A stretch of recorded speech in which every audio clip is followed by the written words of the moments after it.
Hello বন্ধুরা, সবাই কেমন আছেন? আমরা মোটামুটি বেশ ভালোই আছি। আজ আমি আপনাদের সাথে একটি খাসির ঝাল মাংস রান্নার রেসিপি শেয়ার করছি। রান্নাটি আপনাদের ভালো লাগলে করবেন।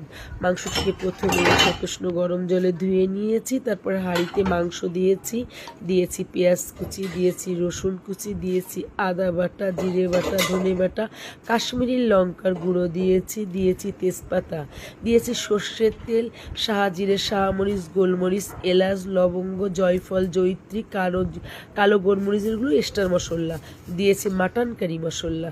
সুন্দর করে নিজে হাতে মাখায়ে মাংসটিকে ফ্রিজে রেখেছি ঘন্টা 2 মতো। দিয়েছি টক দই, দিয়েছি লেবুর রস, রসুন সুন্দর করে কুটে নিয়েছি, আলুটাকে ভেজে নিয়েছি। অপর একটি পাত্রে গরম জল দিয়েছি। টকবক করে গরম জলটি ফুটে উঠলে মেরিনেটকৃত মাংস দেবার আগে